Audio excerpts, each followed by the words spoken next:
કેમ છો બધા મજામાં? મને ખ્યાલ છે કે આ વખતે બહુ જ લાંબો ટાઈમ થઈ ગયો છે, બહુ જ સમય થઈ ગયો મને વાર્તા બનાવે. પણ સોનામાંથી દાગીનો બનાવતા તો વાર લાગે છે એને.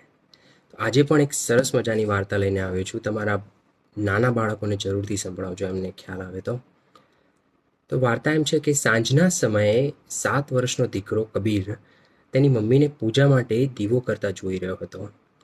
તેણે ઉત્સુકતાથી મમ્મીને પૂછ્યું, મમ્મી, આપણે રોજ પ્રાર્થના કેમ કરીએ છીએ? અને જો ભગવાન સાચે જ હોય તો આપણને દેખાતા કેમ નથી?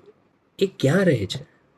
થોડીવાર મમ્મી હસી અને પછી કબીર પોતાની પાસે બેસાડ્યો અને પૂછ્યું, બેટા, તું મને પ્રેમ કરે છે?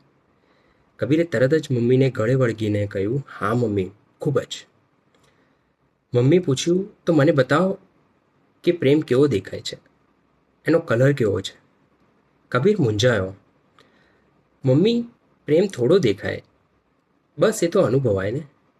મમ્મીએ કબીરના ગાલ પર વહાલથી હાથ ફેરવતા કહ્યું, બસ બેટા, ભગવાનનું પણ એવું જ છે. ભગવાન કોઈ માણસ નથી કે જે આપણને નરી આંખે દેખાય. એ એક શક્તિ છે, એક પ્રેમ છે જે આખી દુનિયાને ચલાવે છે. જ્યારે તું કોઈની મદદ કરે છે ત્યારે તારા મનમાં જે ખુશી થાય છે એ ભગવાન છે. અને રહી વાત પ્રાર્થનાની, તો પ્રાર્થના એટલે ભગવાન પાસે કશું માંગવું નહીં, પણ આ સુંદર જીવન આપવા બદલ તેનો આભાર માનવો. જેમ તું મારી સાથે વાતો કરે છે એમ પ્રાર્થના એ ભગવાન સાથે દિલથી વાત કરવાનો રસ્તો છે. કબીરની આંખો ચમકી ઉઠી. તેને સમજાયું કે ભગવાનને શોધવા માટે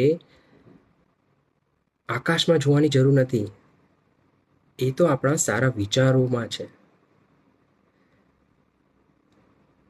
મિત્રો, ભગવાન કોઈ મૂર્તિ કે મંદિર પૂરતા મર્યાદિત નથી. એ દરેક જીવનમાં વસેલી પ્રેમ અને કરુણાની શક્તિ છે. પ્રાર્થના એ ભગવાન સાથે જોડવાનું માધ્યમ છે. જય શ્રી કૃષ્ણ.